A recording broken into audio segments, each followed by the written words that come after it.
జై శ్రీరామ్. టాలీవుడ్ ఇండస్ట్రీకి సంబంధించి ఒక ప్రముఖమైన కొరియోగ్రాఫర్ షేక్ జానీ బాషా, జానీ మాస్టర్ అని పిలువబడే ఒక కొరియోగ్రాఫర్ సెక్షువల్లీ అసాల్ట్ చేస్తున్నాడు అని చెప్పి ఒక జూనియర్ కొరియోగ్రాఫర్ పోలీస్ స్టేషన్లో కంప్లైంట్ ఇచ్చినప్పటికీ ఇంతవరకు పోలీస్ యంత్రాంగం గాని రాష్ట్ర ప్రభుత్వం గాని దానిపై స్పందించకపోవడం చాలా దురదృష్టకరమైన విషయం. అమ్మాయి తన కంప్లైంట్ కాపీలో క్లియర్ గా మెన్షన్ చేసినప్పటికీ గత 5 సంవత్సరాల నుంచి, అంటే ఆ అమ్మాయి మైనర్ గా ఉన్నప్పటి నుంచి అతను వేధిస్తున్నాడు, సెక్షువల్ ఫేవర్స్ అడుగుతున్నాడు, అలాగే మతం మార్చుకొని తనని పెళ్లి చేసుకోవాలని ఒత్తిడి తెస్తున్నాడు అని క్లియర్ కట్ గా మెన్షన్ చేసినప్పటికీ ఆ జానీ మాస్టర్ అనే వ్యక్తిని ఇంతవరకు పోలీసులు అరెస్ట్ చేయకపోవడం, అతను నెల్లూరులో ఉన్నాడు అని తెలిసి కూడా అతన్ని అరెస్ట్ చేయకపోవడం, అలాగే రాష్ట్ర ప్రభుత్వం దీనిపై స్పందించకపోవడం చాలా దురదృష్టకరమైన విషయం. ఇది క్లియర్ కట్ గా లవ్ జిహాద్ కేసు.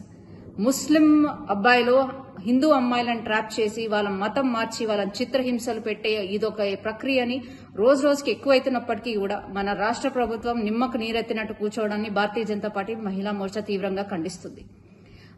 రోజు రోజుకి రాష్ట్రంలో అత్యాచారాలు అన్యాయాలు పెరుగుతున్నప్పటికీ మన సీఎం రేవంత్ రెడ్డి గారు, కేర్ ఆఫ్ హోమ్ మినిస్టర్ గారు నిర్లక్ష్య వైఖరిని మేము తీవ్రంగా ఖండిస్తున్నాం.